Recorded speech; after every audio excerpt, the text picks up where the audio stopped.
Les bonnes idées valent toujours la peine d'être écoutées. Sous le haut patronage du secrétaire général de l'Union pour la démocratie et le progrès social UDPS, Augustin Kabouya, le corps de l'élite scientifique de l'UDPS a uni ses forces et lance du 6 au 7 juillet 2022 à King Plaza, Bayrou, Tana.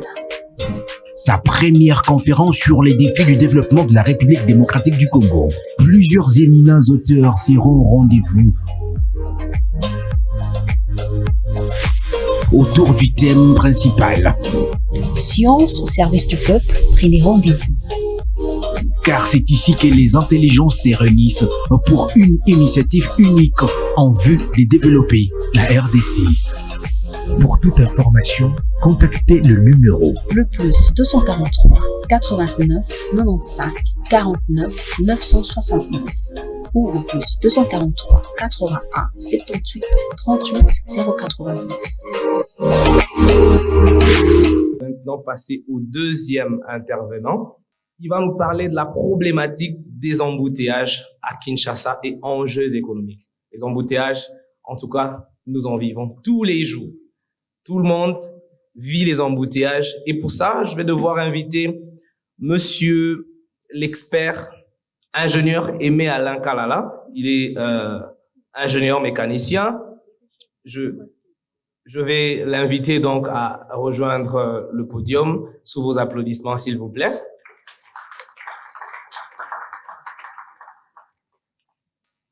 Alors, merci beaucoup pour la parole que vous nous donnez. Nous disons aussi sincèrement merci aux organisateurs qui ont passé à notre modeste personne pour apporter cette petite contribution sur les embouteillages dans la ville de Kinshasa. Pour des raisons de gain de temps, nul n'ignore que les embouteillages dans la ville de Kinshasa sont devenus un problème qui se pose avec beaucoup d'acuité. Pourquoi? Parce que ils affectent non seulement la mobilité des personnes et des biens, mais aussi presque tous les secteurs de la vie. Alors, d'où cette nécessité de s'y pencher en vue de proposer, bien sûr, des pistes de solutions. Sensibiliser les autorités politico-administratives sur la problématique des embouteillages dans la ville de Kinshasa, bien sûr, en mettant en évidence le type d'activité et leur localisation, car générateur, bien sûr, des embouteillages. Nous mettrons aussi en évidence l'identification des causes profondes et quelques foyers des embouteillages dans la ville de Kinshasa.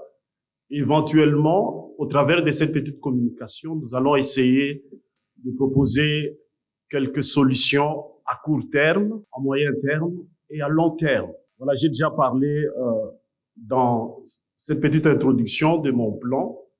Je passe sans plus tarder au plan, c'est-à-dire on ne peut pas parler des embouteillages dans la ville de Kinshasa sans brièvement donner la carte postale de notre chère ville, qui est la ville de Kinshasa. En fait, c'est une ville qui a plus ou moins 15 millions d'habitants. Et qu'est-ce qu'on identifie globalement comme activité? Nous avons les commerçants, nous avons le commerçant libéral, il y a des fonctionnaires de l'État, nous avons des étudiants. En termes de mobilité, toujours dans cette ville de Kinshasa, les statistiques montrent que le transport en commun, il est dominant, c'est-à-dire plus de 70% du transport, c'est les transports en commun. L'État, voilà, l'État ne représente que 2% en termes de transport. Et les transports individuels, on estime à 10%. Ces 10 dernières années, on assiste à une montée en flèche de 2 roues dans presque toutes les villes de la République démocratique du Congo, qu'on appelle communément le Wewa. C'est important de parler de la problématique de la localisation des activités économiques dans la ville, parce que c'est par là que nous allons comprendre les causes profondes des embouteillages. Alors, parlant de la localisation des activités économiques, nous avons d'abord les types des activités industrielles. Si vous le remarquez bien sur cette carte,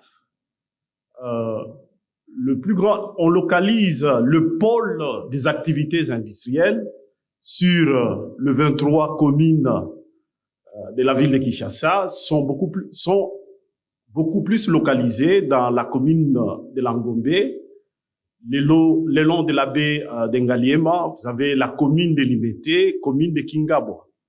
C'est dire que toutes ces populations qui sont employées dans ces secteurs d'activité et qui habitent hors de ces communes, pour se diriger vers le pôle d'activité, ils sont obligés d'utiliser presque la même route pour y arriver. Là, c'est du point de vue activité industrielle. On regarde aussi les marchés. Qu'est-ce qu'on a comme marché? Le plus grand marché, c'est le fameux marché Nzando, le plus grand marché dans cette ville. Il y a d'autres marchés secondaires, par exemple le marché Ngambela, marché de Matete, marché de la Liberté. Mais ce qui est vrai, c'est que une personne qui habite du côté Ipen ou des personnes habitant dans d'autres communes, pour se procurer des choses de grande valeur, ils iront toujours vers le grand marché qui est le marché Zando. Ça reste aussi vrai pour l'administration. Regardez, pour aller travailler l'administration, le bureau, nous tous nous prenons la même direction. On se dirige vers la ville. C'est très important d'en parler parce que ça va nous aider à comprendre où se cache le problème des embouteillages dans cette ville. Alors, parlant de causes des embouteillages, regardons dans cette ville de 4 modes de transport. La part modale du transport routier, il est à lui seul à plus de 98%. Et le précédent intervenant, le DG, on voit que le politique investit trop dans la route. Vous allez voir aussi, c'est à la base des embouteillages.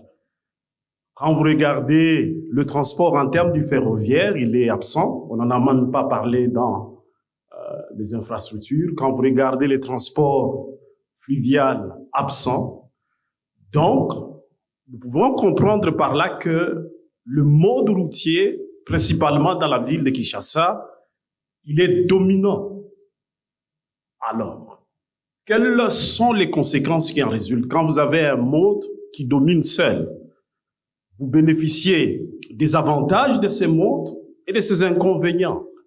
Vous allez voir aujourd'hui, les embouteillages que nous vivons dans cette ville de Kinshasa sont quelque part causés par un mauvais choix de politique de transport. C'est-à-dire, nous sommes victimes du mode routier.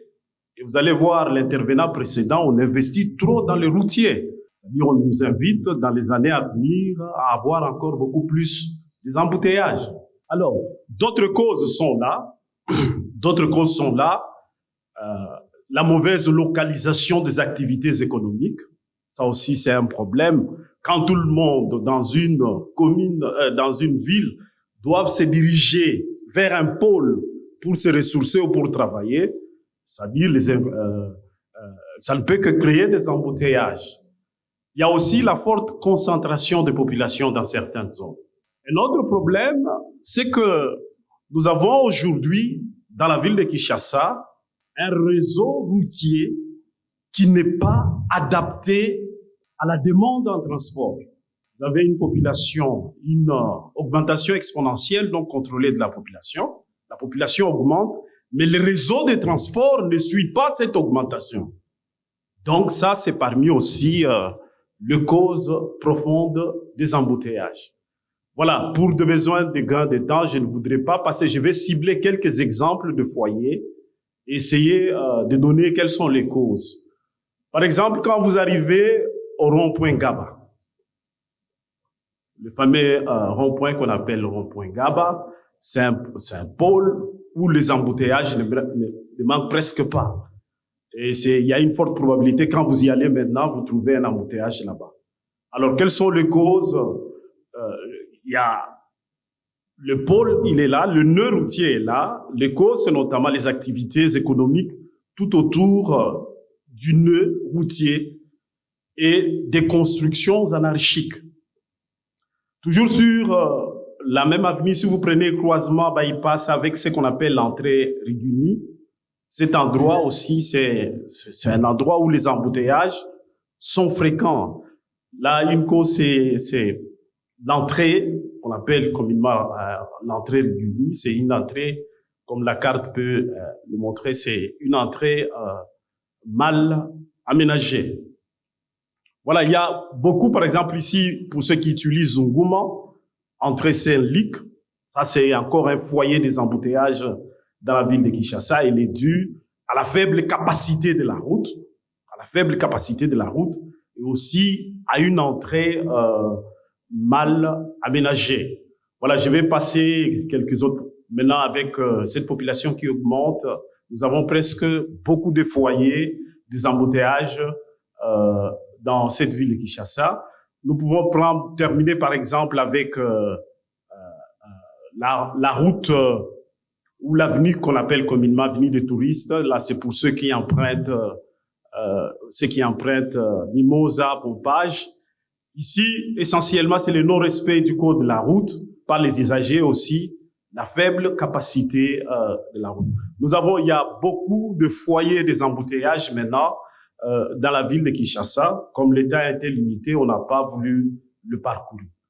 De conséquences, il y a un expert qui en parlera, mais on retient quand même deux conséquences majeures, à savoir des conséquences économiques et des conséquences d'ordre environnemental. Les conséquences économiques, c'est que les embouteillages, comme on le sait, ils sont à la base du ralentissement des activités économiques, difficulté de la circulation du transport. Mais là, les problèmes sont là. Quels sont les leviers d'action? Nous avons ciblé de leviers d'action à court terme. Qu'est-ce que nous pouvons faire pour mettre fin à cette histoire dans le court terme, réduire quand même son intensité?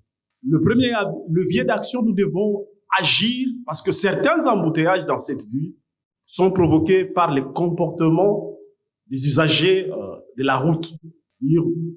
On doit travailler là-dessus suffisamment, notamment par l'éducation, le renforcement des capacités et aussi renforcer les mécanismes d'obtention de permis de conduire. Ça, c'est parmi les leviers les plus importants parce que les autres leviers dépendent directement de ce premier levier parce que ne pas conducteur sur la route qui veut. Un autre levier que l'on peut utiliser dans les courts termes, c'est nous déployer sur notre réseau des systèmes de transport intelligents. C'est-à-dire, on en a ici aussi, on peut saper, tant soit peu, réduire les inconvénients. Quels sont les bénéfices? Sur certains tronçons, vous avez des problèmes de capacité. La route est de faible capacité. Mais les comportements des chauffeurs font quoi? Vous avez une route à 2 bandes et les conducteurs créent 3, 4 bandes. Un système comme celui-ci, il peut imposer un convoi, un roulement en convoi. Un système intelligent peut régler la distance de manière adaptative. Donc, on peut se déployer dans le court terme pour réduire quand même les intensités des embouteillages. À moyen terme, des solutions peuvent aussi être trouvées. Et là, nous appuyons ce qui est déjà en train d'être fait par l'OVD, c'est-à-dire sur certains tronçons de la ville, les embouteillages sont dus à leur faible capacité. On peut prendre l'exemple Ngouma haute tension. Bien, on peut prendre le cas de ceux qui utilisent la route Selembao-Ipen. Ce sont des routes qui ont une capacité faible, telle que si vous avez un embouteillage sur cette route, il n'y a pas d'autres ici. Alors, pour se délivrer de ces problèmes, c'est une des solutions aussi, on peut utiliser bien sûr pour réduire l'intensité des embouteillages. Mais à long terme, j'aurais aimé entendre ça aussi dans les projets de l'OVD, dans la construction des infrastructures. Ouais, si nous voulons réduire ces embouteillages véritablement à long terme, parce que nous devons savoir que plus la population augmente, plus l'OVD nous construit des routes, plus nous allons acheter des véhicules, nous allons nous promener sur des routes qui seront à tout moment saturées. Quelle est la meilleure solution à long terme pour essayer de remédier à ces problèmes? C'est d'opérer un transfert modal. Parce que quand on regarde dans cette ville, le mode dominant, c'est le mode routier. Alors, il faut faire un transfert modal vers, par exemple, le ferroviaire. Et nous avons un réseau qui a été tracé. Nous pensons que on peut le réhabiliter parce qu'il peut réduire de façon considérable sur le long terme ces embouteillages que nous sommes en train de vivre aujourd'hui. Je vais terminer rapidement. Solution à long terme, nous proposons de privilégier les transports en commun plutôt que les transports individuels. Et cela passe par la limitation sur le réseau des transports de véhicules à faible capacité. Concrètement, ça peut se faire comment? Nous ne voulons pas avoir trop de transports, des embouteillages sur le boulevard. L'État ne va pas dire, voilà, tous ceux qui ont des véhicules à faible capacité, voilà, je les reprends. Non. Il y a d'autres stratégies, c'est notamment, par exemple, les accès à certains endroits stratégiques par le péage. Le péage peut décourager l'usage de véhicules à faible capacité. Donc, privilégier le transport commun plutôt que le transport individuel. Nous allons atterrir. Voilà, quelles sont les recommandations pour terminer? Voilà, nous donnons les recommandations et on termine par là. Premièrement, nous nous disons, il faut aujourd'hui repenser la question de la mobilité des personnes et de biens dans la ville. Pourquoi? Parce que, venez de voir, en investissant trop dans le routier, ces embouteillages ici ne vont pas nous quitter. D'où la nécessité de trouver une politique de transport qui s'adapte le mieux à cette population qui est en train de croître. Deuxièmement, c'est dans la gestion des infrastructures. C'est vrai qu'il y a l'OVD, l'Office des routes. Nous proposons qu'on mette en place une politique de séparation de gestion du réseau. C'est-à-dire, d'un côté, qu'on ait le gestionnaire du réseau et de l'autre côté, les utilisateurs. Et nous pensons que ça pourra, tant soit peu, aider au gestionnaire du réseau d'apporter de temps en temps la maintenance de son réseau. Et ça a été dit ici, si nous voulons vraiment réduire l'intensité de ces embouteillages dans cette ville, on peut privilégier la politique de transport multimodal. Autre recommandation, c'est celui de la sensibilisation, c'est-à-dire on doit former les utilisateurs de la route.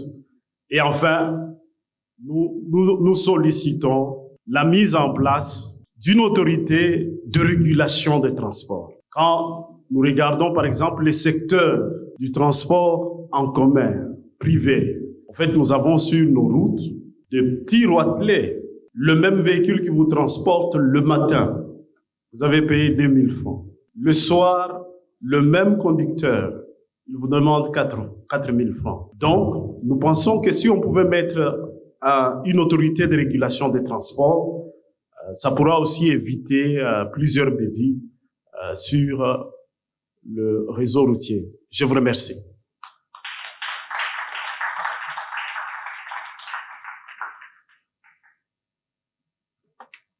Merci beaucoup, Monsieur Alain Kalala, pour votre brillante présentation. Surtout, je note la présence des SIG dans votre présentation. De votre présentation, on retient que vous avez parlé de certaines causes des embouteillages qui sont notamment dues au fait que toutes les activités industrielles et économiques sont centralisées à un seul endroit, et aussi parce que il y a une augmentation de la population, mais qui ne s'est pas fait suivre de l'ajout des routes. Nous avons également retenu que vous avez fait quelques propositions à court, à moyen et long terme, parmi lesquelles, je cite, il faudrait augmenter la capacité d'accueil des routes. Et ça, c'est pour des solutions à moyen terme. Et à long terme, vous proposez que le mode de transport soit changé. Peut-être qu'on doit également voir le mode ferroviaire et autres modes plutôt que d'utiliser les modes routiers. Merci beaucoup.